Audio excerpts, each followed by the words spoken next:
Chapter 9. The clip-clop from the hooves of the trotting horses was the only sound in the soft desert night. The air was clean and fresh and pleasantly cool, washed by the recent rain. The sky was overcast with only a few fleecy clouds now, though which the moonlight was filtered downward into a soft glow that touched the barren desert with enchantment. The harsh outlines of gaunt sand dunes were obliterated in the faint light, giving them a mysterious allure that beckoned the riders on. Great cacti that grew upwards to enormous height of scraggly trunks topped with warped branches that reached upward to the sun, took on the fantastic appearance of weary old men with bowed heads and thin arms raised in supplication. Occasional clumps of mesquite and catclaw lost their forbidding, thorny look and appeared to be pleasant green shrubs scattered along the desert floor.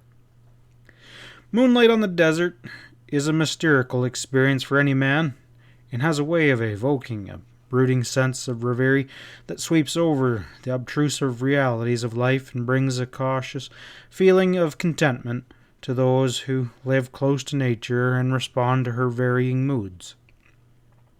Simple men of the saddle and of the gun, without book learning and without the proper words to express their innermost feelings, had they not been too shy to attempt to do so, Ezra and Sam were conscious of a close-knit harmony between themselves and the God who directed the destinies of men as they rode towards Lonesome Creek from Santa Alicia.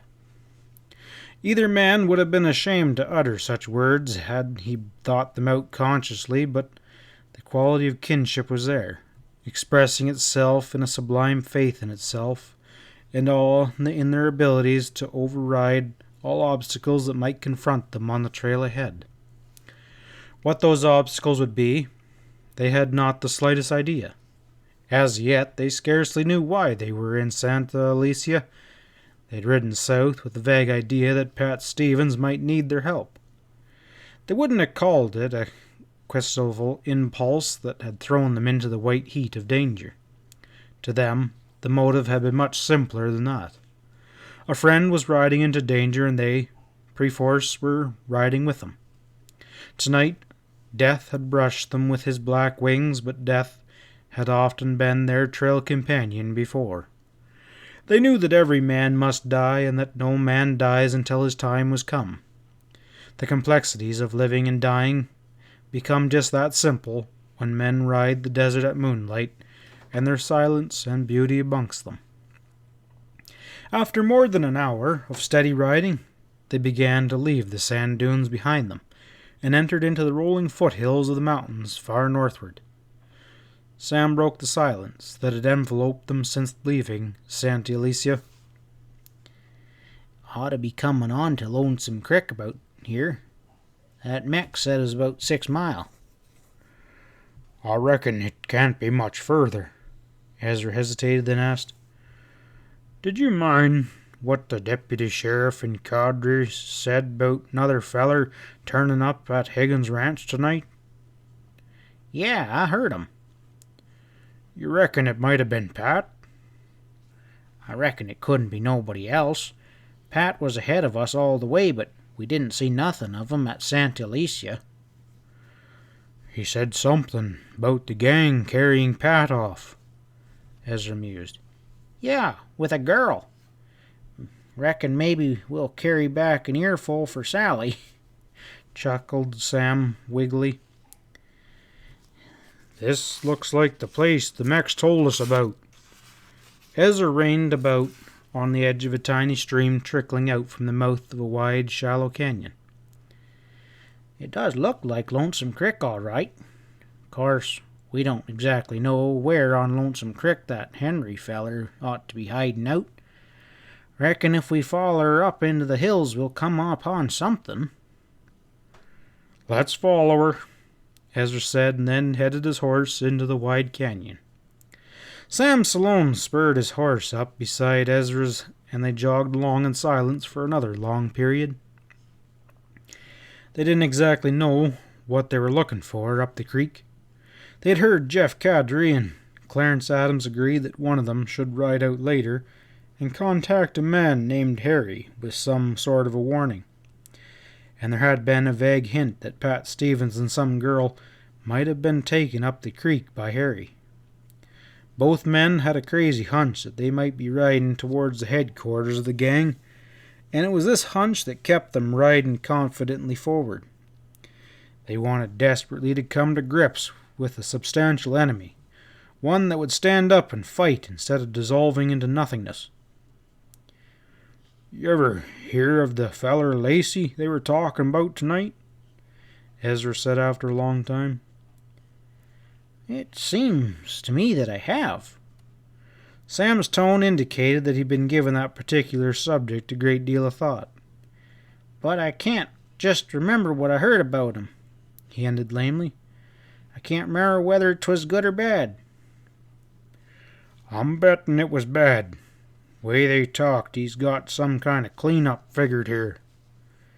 "And Moses must be in the way." "Yep, sounded like it, but I don't see how Mose Higgins is mixed up with a thing like that. From what Pat told us, Higgins sounded like a right decent hombre." "You know, I've been thinking about that." Sam's voice was worried. "Pat didn't really know nothing about him except meeting him that one time when Pat was hightailing it from a posse. Of course, you and me know that Pat ain't done nothing wrong. Knowing Pat like we do, we wouldn't have been asking any questions neither. We would have done just what Higgins did, but dang it, Ezra, Higgins didn't know Pat. All he knowed was that Pat was a stranger on the run from the law. So he takes Pat in and hides him and helps him make a getaway?" "Which was a damn fine thing for him to do," Ezra put in. "I hope you ain't blaming him for doing that." "Damn it, Ezra, that's just what I'm talking about. Sure, it was a decent thing, because we know Pat's innocent. But Higgins, he didn't even ask no questions. What I mean is, he would have done just the same if Pat had been a woman killer the posse thought he was that they was after." Ezra rode on silently for a full 5 minutes while he fought against the inescapable logic of Sam's deductions. Sam was right, by God. The way Higgins was treating Pat that time came near proving Higgins wasn't no law-abiding citizen. Still, he had saved Pat's life, no two ways about it. He voiced that thought to Sam. Sam agreed vigorously. "Sure he did, I ain't denying it, and I ain't blaming Pat for riding down and helping him, but it all kind of points to maybe a tie-up in the old days between Higgins and some outlaw bunch. This same Lacy gang, maybe. Maybe Moses turned honest, and then his old partners found out where he was and pressured him into helping in whatever plans they got now. I sure don't know, but it maybe explains what's going on. That's all I'm saying." "Yeah, sounds fairly reasonable," Ezra agreed dubiously. "Right up there yonder." He changed the subject. "It looks like the canyon narrows down there." They were approaching the point where Pat Stevens had entered the canyon with his armed escort some time previous. It was the highest feasible point of entrance into the canyon, for the walls narrowed sharply just below, becoming too steep for a rider to make it down from the top. "Yep, there's a side road coming into it right there," Sam agreed. "I reckon we can keep right on." They were passing the point where the side road joined their trail through a dense thicket of stunted juniper, when a hoarse, strained voice warned them. "Stop where you are and put your hands up. You're covered." They stopped and slowly lifted their hands, craning their necks towards the juniper thicket whence the voice came. "That's the way." The voice was young and harsh. "I figured some of you coyotes would be riding this way. You keep your hands high. I'd like nothing else than an excuse to drill you both." "He means it," Sam muttered out the side of his mouth. "Kind of sounds like he's got an itchy trigger finger. Don't be starting nothing yet." I ain't starting nothing. If my arm starts sagging, it's only because of weakness of the flesh. What do you want with us? Sam demanded of the unseen dry gulcher. We can't sit here all night, reaching for the moon with nothing to catch hold of. You better keep reaching. The speaker sounded worried, uncertain. I'm gonna ride out and get your guns. Don't be starting any funny stuff. We ain't exactly in no mood for funniness, Sam muttered as a slim figure of a rider emerged from the dark shadow of the juniper. Their captor was bareheaded, and the moonlight was reflecting from a heavy growth of tawny hair. He carried a rifle stiffly across his chest with his finger on the trigger and his muzzle trained on the two men. As he rode closer, Sam saw that he was quite young, certainly not more than 20, with thin, intent features. He also saw that the youthful rifleman did not wear a gun belt, and there was no evidence that he was armed with a handgun. That made everything just about perfect. A rifle is plenty dangerous at 10 feet, but it's hardly maneuverable in the close quarters that would be necessary before the youth could disarm them. Sam relaxed in the saddle, waited patiently with his hands still high in the air. The rider was approaching from his side, and he swung around behind Sam and warned in a voice that shook with nervousness. Don't be making a move now.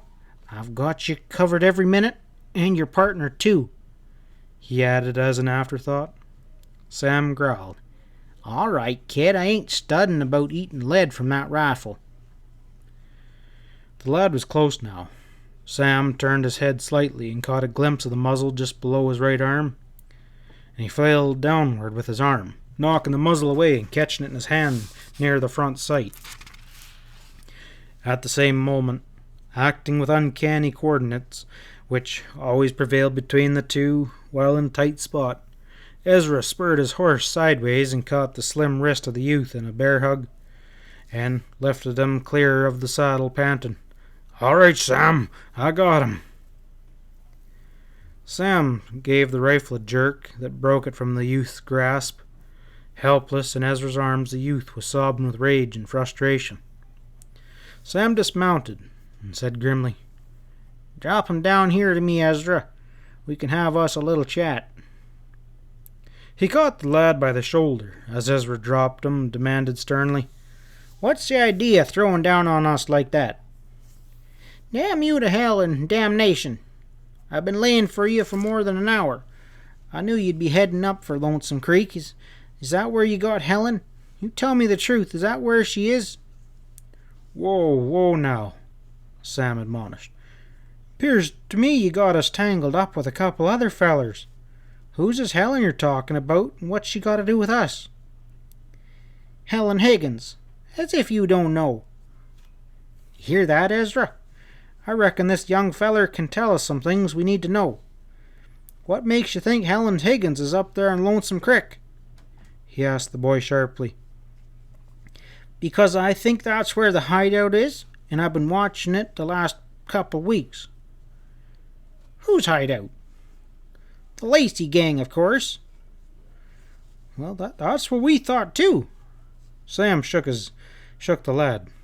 And that's why we're heading up there. If you want to help us, Helen Higgins, you better do some fast talking. What's your name? Ben Andrews? But what? I'm telling you, you made a mistake. We're friends with Mose Higgins from up in Colorado. We don't know nothing about no Lacy gang except what we heard in Santa Alicia tonight. Friends of Moses? Ben Andrews drew back from Sam. What kind of friends? The sort that don't want to see Moses in no trouble, Sam growled. Where's he at? Mose? He's dead. Young Andrews quivered. A 2-gun saddle poke rode in from the north tonight and killed him. His gang rescued him and carried off Helen while he was on his way to jail, and I've been waiting here. He was interrupted by a volley of gunshots far up Lonesome Creek. The racketing echoes thundered down to the trio between the steep walls of the gulch. Sam's hard hand tightened mercilessly on the boy's shoulder. If you're telling the truth, maybe that's Pat Stevens up there now." "I am telling the truth, but—" "In which case, we got some riding to do." Sam sprang away from young Andrews towards his horse. He picked up the rifle and thrust it into the youngster's hands. "Come along with us if you want a shot at the gang."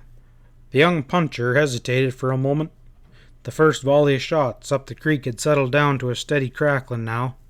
Sam and Ezra were both in the saddle, spurring away without a backward glance at him. He made up his mind suddenly and swung into the saddle to join them.